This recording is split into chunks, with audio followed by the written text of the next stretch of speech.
Hello guys, welcomes you in our YouTube channel that is सफलतम classes.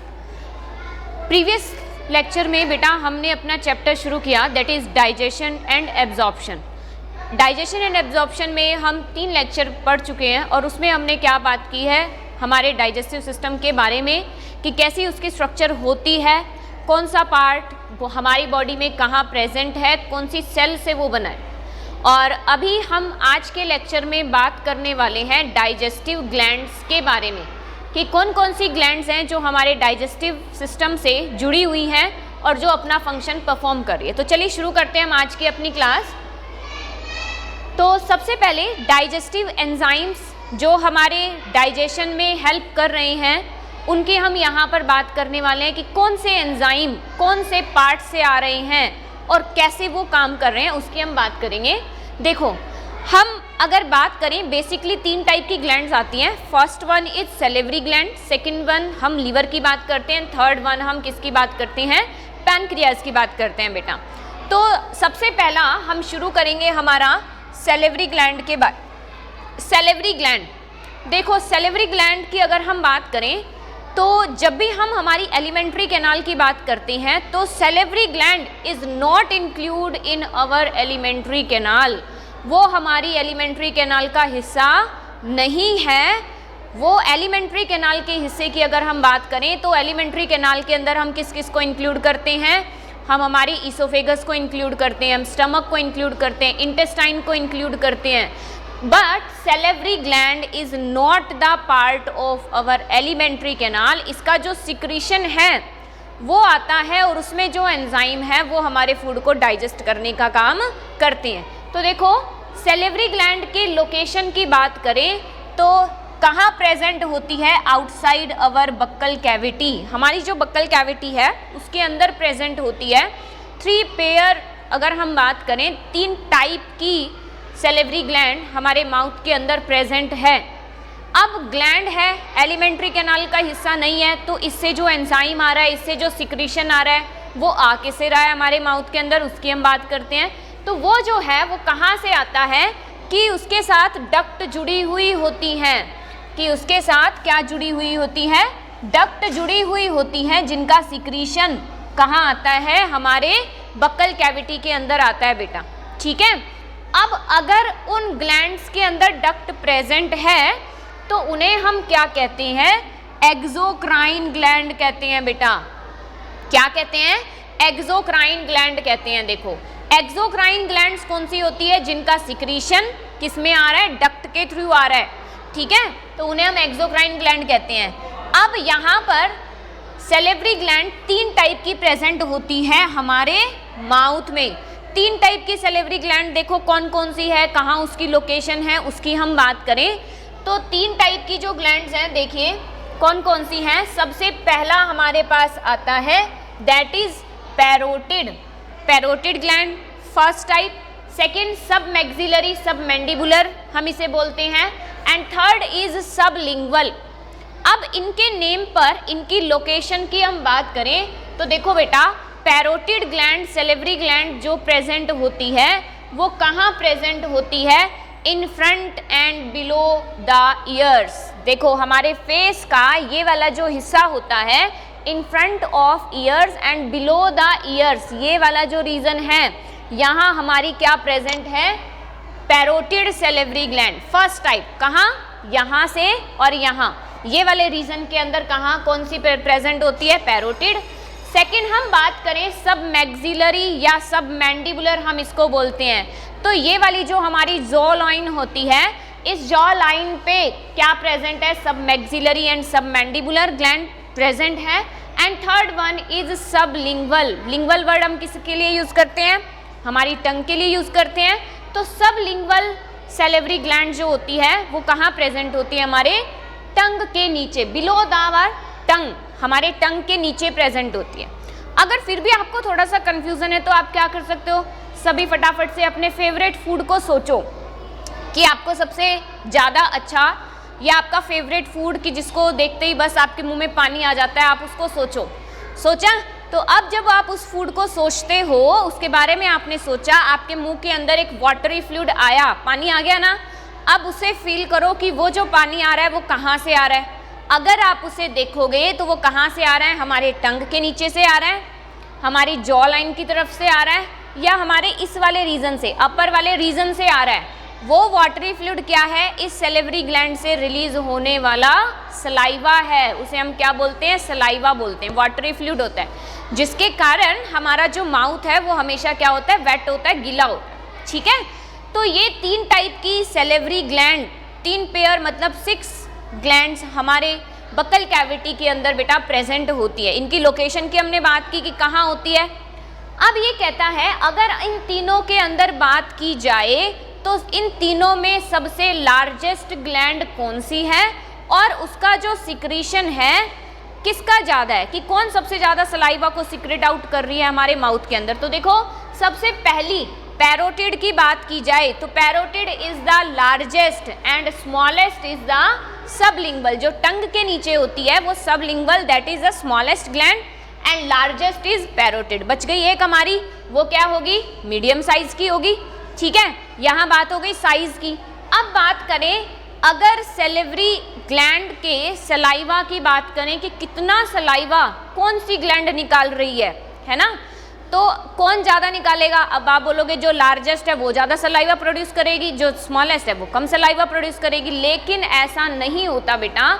यहाँ पर जो हमारी पैरोटिड है वो मीडियम करती है और जो सब मैक्सिलरी है वो आउट ऑफ 100% 70% ऑफ सलाइवा को रिलीज करती है।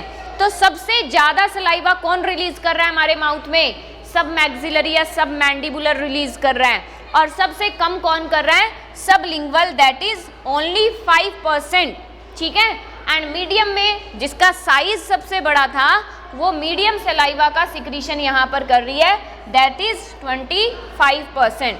ठीक है, अब एक चीज़ हमने पढ़ी है, हमने अभी स्टार्टिंग में एक चीज़ बोली कि सैलिवरी ग्लैंड क्या है, डक्टेड ग्लैंड है, एक्सोक्राइन ग्लैंड है, कि वो डक्ट के अंदर अपना सिक्रीशन पोर आउट कर रही है।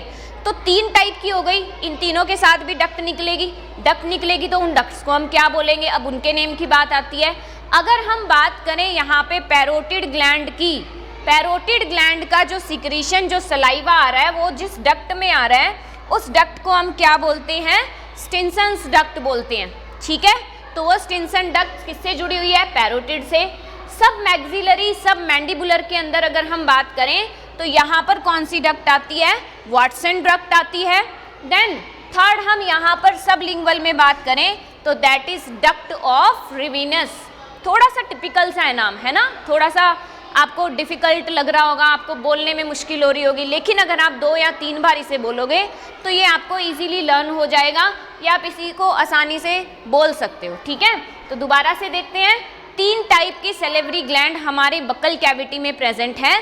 फर्स्ट इज पैरोटिड, कहाँ प्रेजेंट है, यहाँ पर हमारा जो ईयर और चीक वाला जो रीजन होता है, बिलो द ईयर, ये वाला जो रीजन है यहाँ हमारी पैरोटिड है। एंड सेकेंड वन इज सब मैक्सिलरी या सब मैंडिबुलर, वो हमारे जो लाइन पे प्रेजेंट है, एंड सबलिंगुअल हमारी टंग के नीचे है। ठीक है, that is the largest, that is the smallest and सब मैंडिबुलर इज द मीडियम। ठीक है, ये इनकी डक्ट्स यहाँ पर अराइज होती हैं। ये तो हो गई सैलिवरी ग्लैंड की बात। अब इस सैलिवरी ग्लैंड से जो सलाइवा सीक्रेट आउट हो रहा है बेटा, है तो वो एक वाटरी फ्लूइड, लेकिन ऐसा नहीं है कि सिर्फ उसमें सिर्फ और सिर्फ वाटर होता हो। वाटर के साथ साथ उसके अंदर बहुत सारी चीज़ें होती है। देखो हम देखते हैं कि सलाइवा क्या क्या कंटेन करता है। सबसे पहला that is lots of water, कि वाटर जो है वो एक्सेस अमाउंट में होता है। ठीक है, प्लस उसके साथ क्या होता है, म्यूसिन्स प्रेजेंट है, सैलिवरी अमाइलेज प्रेजेंट है। सैलिवरी अमाइलेज की हम बात करें, that is the enzyme salivary amylase. जहाँ बेटा वर्ड आ जाता है ना ASE पीछे, मीन्स वो किसकी बात हो रही है, वहाँ पे एंजाइम की बात हो रही है। ठीक है, तो अमाइलेज, सैलिवरी अमाइलेज, क्योंकि वो सलाइवा में प्रेजेंट है इसलिए हमने उसको क्या बोला, सैलिवरी अमाइलेज बोला। टाइलिन की हम बात करें, यहाँ पे कोई भी इसे टाइलिन नहीं बोलेगा, पी क्या होता है यहाँ पे, साइलेंट होता है, इसे टाइलिन बोला जाता है। Ptyalin is the old name of salivary amylase, दोनों एक ही एंजाइम के नेम हैं। ठीक है, तो यहाँ पे एंजाइम है बेटा। अब ये जो अमाइलेज एंजाइम है ये करता क्या है, यहाँ पे करता क्या है ये यहाँ पर कि ये हमारे फूड में जो कार्बोहाइड्रेट है, जो स्टार्च है, उसको क्या करेगा, ये डाइजेस्ट करने का काम करेगा। तो मीन्स जो डाइजेशन है वो हमारे माउथ से ही शुरू हो जाता है बेटे, ठीक है, माउथ के अंदर ही डाइजेशन शुरू हो जाता है। कार्बोहाइड्रेट की बात करें तो 30% कार्बोहाइड्रेट, 30% स्टार्च जो है वो हमारे माउथ में ही डाइजेस्ट हो जाता है, और उसको कौन डाइजेस्ट करता है, अमाइलेज डाइजेस्ट करता है। और ये अमाइलेज कहाँ से आ रहा है, सलाइवा के अंदर प्रेजेंट है, सैलिवरी ग्लैंड से आ रहा है, ठीक है। लेकिन इस अमाइलेज को एक्टिवेट होने के लिए, इसको काम करने के लिए कुछ आयंस की ज़रूरत होती है बेटा, और उन्हें हम क्या बोलते हैं, क्लोराइड आयन। जब तक क्लोराइड आयन उसे नहीं मिलेंगे तब तक वो अपना काम यहाँ पर नहीं करेगा, ठीक है।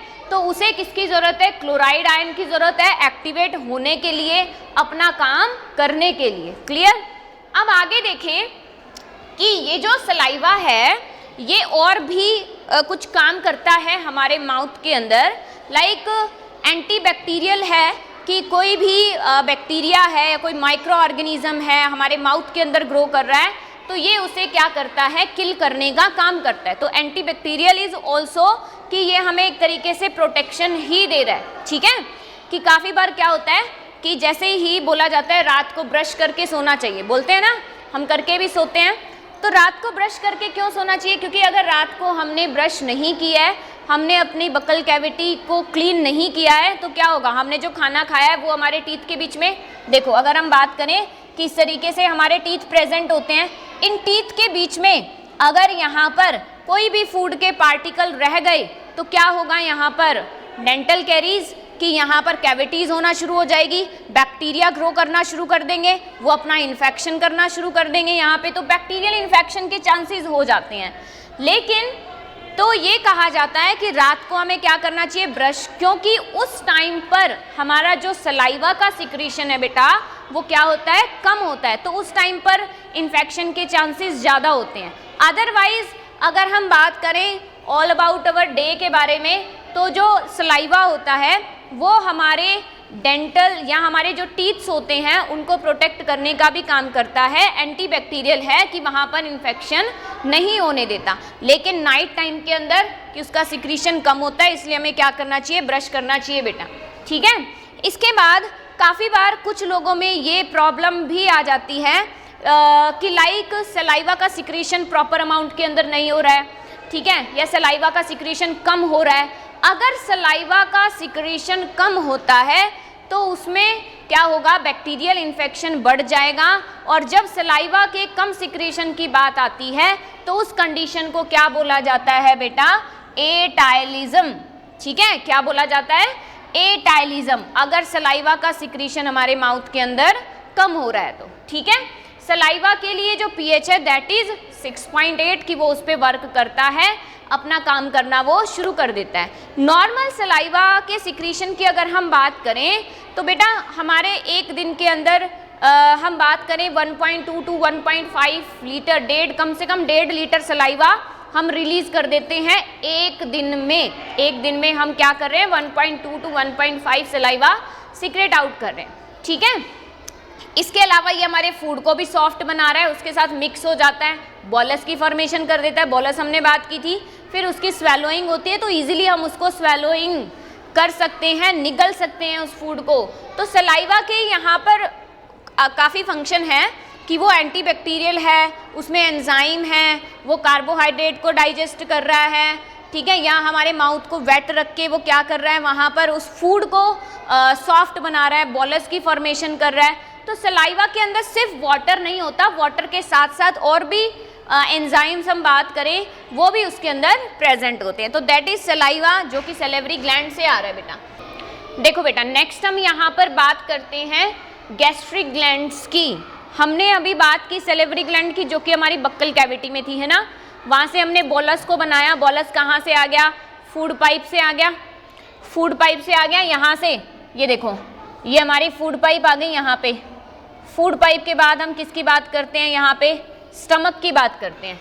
फूड पाइप के अंदर कोई भी ग्लैंड नहीं होती, फूड पाइप के अंदर हमारी इसोफेगस के अंदर कोई भी गैस्ट्रिक ग्लैंड प्रेजेंट नहीं है, कोई एंजाइम नहीं आता है वहाँ पर, वहाँ सिर्फ एक पेरिस्टाल्टिक मूवमेंट होता है कि वो कॉन्ट्रैक्ट करती है, रिलैक्स करती है, फूड नीचे आ जाता है, ये हमने बात की है।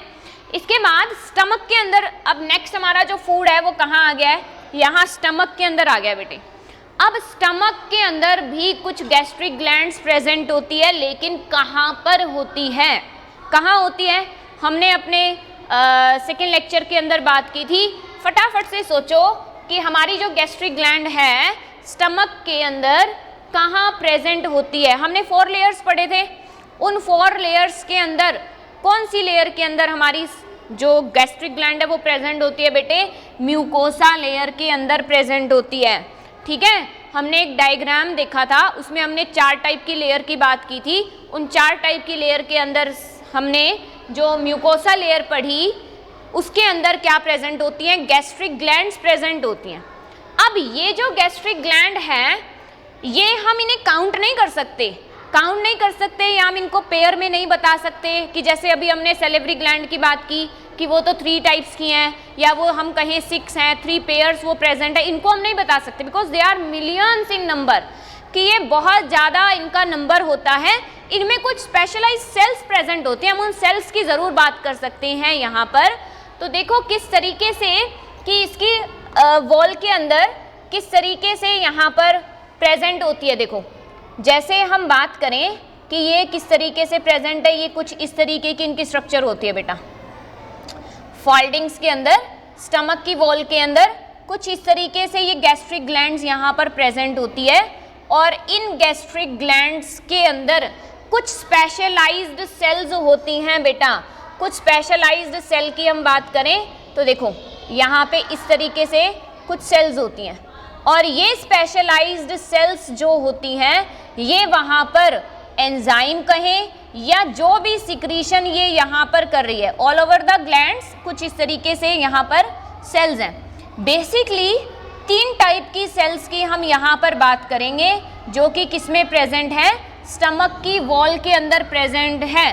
देखो सबसे पहली सेल की हम बात करें दैट इज गॉबलेट सेल और नेक सेल भी बोला जाता है। ठीक है, गॉबलेट सेल और नेक सेल की हम बात करें तो सबसे पहला काम इसका क्या होता है कि ये म्यूकस को रिलीज कर रहा है। ठीक है, इसकी भी अभी हम आगे बात करेंगे, सिर्फ एक बार हम नाम पढ़ेंगे, नाम पढ़ने के बाद हम इसके फंक्शन की बात करेंगे। ठीक है, तो सबसे पहली सेल आती है दैट इज गॉबलेट सेल, या इसे एक और नाम दिया गया है that is neck cell, not necklace, that is neck cell. ठीक है, तो it secretes mucus. Second type की सेल की हम बात करें, सेकेंड टाइप की सेल्स क्या है यहाँ पे, ऑक्जेंटिक या पेराइटल सेल इसे बोला जाता है। क्या बोला जाता है बेटा, ऑक्जेंटिक और पेराइटल सेल। अब इसका जो है वो मेन फंक्शन है, देखो क्या है, ये क्या कर रहा है, इट रिलीज HCl। ये क्या करता है, 2 चीज़ों को रिलीज करता है, एक तो क्या कर रहा है HCl को रिलीज कर रहा है, दूसरा एक कैसल इंट्रिंसिक फैक्टर को रिलीज करता है। क्या करता है, कैसल इंट्रिंसिक फैक्टर को रिलीज करता है। देखो अब ये दोनों यहाँ पर क्या करते हैं, HCl है स्टमक के अंदर आ रहा है, क्या करेगा, एसिडिक कंडीशन को प्रोवाइड करेगा। एसिडिक करेगा तो क्या स्टमक की वॉल्स को कुछ इफेक्ट नहीं पड़ेगा, अगर एसिड वहाँ पर रेगुलर रिलीज हो रहा है तो हमारा जो स्टमक है उसकी जो अंदर की जो वॉल्स हैं उनके ऊपर इफेक्ट पड़ेगा। वो हम कहें कि धीरे धीरे चर्न वहाँ पर या वो धीरे धीरे डिग्रेड होना शुरू हो जाएंगी अगर लगातार HCl आ रहा है। तो इस HCl से प्रोटेक्ट करने के लिए, स्टमक की वॉल्स को प्रोटेक्ट करने के लिए क्या होता है बेटा, यहाँ पर म्यूकस होता है। देखो जब हम यहाँ पर स्टमक की इस तरीके से बात करें तो स्टमक की इस वॉल के अंदर क्या प्रेजेंट है, गैस्ट्रिक ग्लैंड प्रेजेंट है बेटा। यहाँ से ये क्या कर रहे हैं, HCl को सीक्रेट आउट कर रहे हैं, और ये HCl स्टमक की वॉल को डिग्रेड करेगा अगर इसको कोई प्रोटेक्ट करने वाला ना हुआ। तो यहाँ पर क्या आती है, म्यूकस। इस म्यूकस की यहाँ पर लेयर होती है, स्टमक की वॉल के अपर साइड क्या होती है, म्यूकस की लेयर होती है जो उसे क्या कर रही है, HCl के सिक्रीशन से प्रोटेक्ट कर रही है। ठीक है, उसको डिग्रेड नहीं होने देती, उसको ख़त्म नहीं होने देती है। तो इसलिए यहाँ पर म्यूकस का ये फंक्शन होता है। अब यहाँ पर HCl और कैसल इंट्रिंसिक फैक्टर है। थर्ड टाइप की सेल आती है यहाँ पर पैक्टिक और चीफ सेल हम इन्हें बोलते हैं। ये पैक्टिक और चीफ सेल क्या करती हैं, कुछ एंजाइम को रिलीज करती हैं विच आर, जो कि क्या होते हैं, इनएक्टिव फॉर्म में होते हैं बेटा।